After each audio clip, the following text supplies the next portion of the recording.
आमच्या घरी आहे ना हे टोमॅटोचं सार आठवड्यातून एकदा होतंच.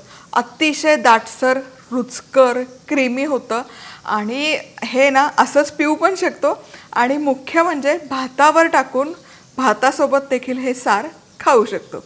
नमस्कार, मी मधुराज रेसिपी फूडीमध्ये तुम्हा सर्वांचं खूप खूप खूप मनापासून स्वागत. ओरपून प्या नाहीतर कालवून खा असं हे टोमॅटोचं सार आहे. 1/2 किलो लाल बुंद टोमॅटो घ्यायचेत आणि पाण्यात घालून स्वच्छ धुवून घ्यायचे. टोमॅटो त्यावर माती वगैरे असेल ना ते निघून जाते बेसिकली. सुती कापडावर हे टोमॅटो काढायचे आणि कोरडे करून घ्यायचे. आता या टोमॅटोच्या मोठ्या मोठ्या फोडी करून घ्यायच्या.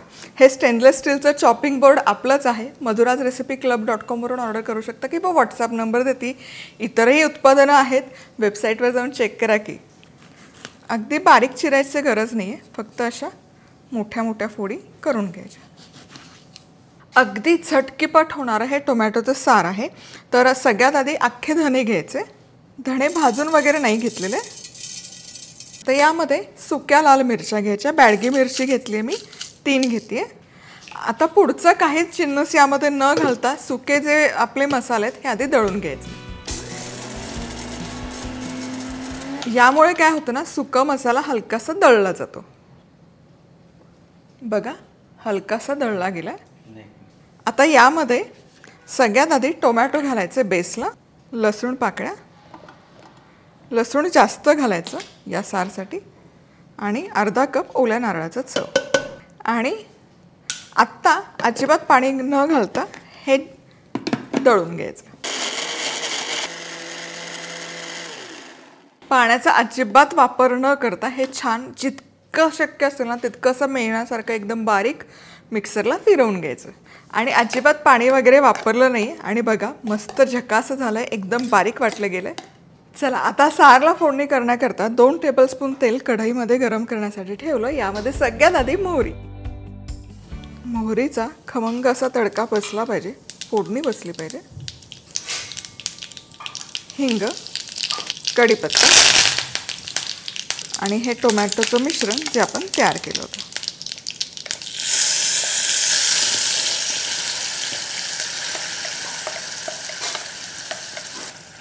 किती सुरेख रंग आलाय आणि मिश्रण आहे ना मस्त असं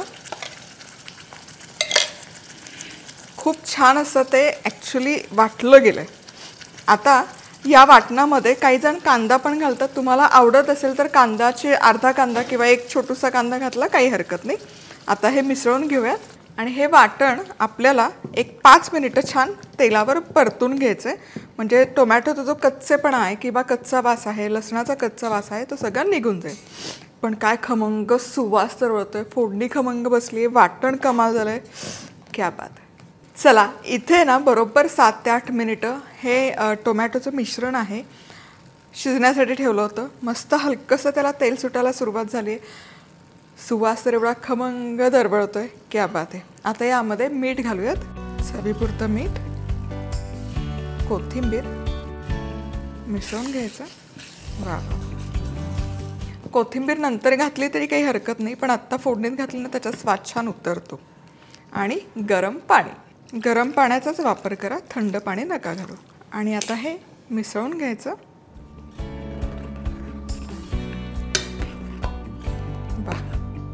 तुम्हाला जितकं हवं तितकं दाटसर पातळ ठेवू शकता. मी मध्यम कन्सिस्टन्सीचं ठेवते. खूप जाड आहे म्हणजे दाटसरही नाही आणि खूप पातळही नाही, म्हणजे पाण्या इतकंही नाही. आता हे ना मस्त दणकून उकळून घ्यायचं 7 ते 8 मिनिटं. चला हे टोमॅटोचं सार मस्त दणकून उकळलं आहे. इतका कमाल सुवास तरवळतोय. तुम्ही आवडीप्रमाणे यात थोडंसं साखर किंवा गुळाचा खडा घालू शकता. मी घातलेला आहे सिक्रेटली. पण ओलं नारळ जे आपण वापरलं ना त्याचा हलकासा गोडवा त्यामध्ये उतरतो, त्यामुळे ॲडिशनल अजिबात गरजेचं नाही आहे. बघा काय मस्त एकसंध झाला आहे, रंग सुरेख आला आहे, टेक्स्चर कमाल आलं आहे. वा वा वा. हे असंच गरमागरम ओरपून पिऊ शकता किंवा जसं मी सांगितलं गरम गरम भात आणि हे सार कमाल लागतं. आणि ऋतू कुठलाही असो, हे तुम्ही पावसाळा असो, हिवाळा असो, उन्हाळा असो पिऊच शकता.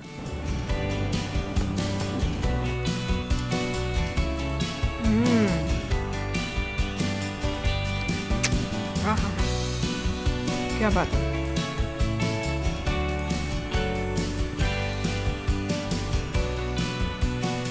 रेसिपी आवडली तर लाईक कमेंट सबस्क्राईब. पुन्हा भेटूया. तोवर मस्त राहा, खुश राहा, आनंदी राहा. सगळ्यात महत्त्वाचं खात राहा.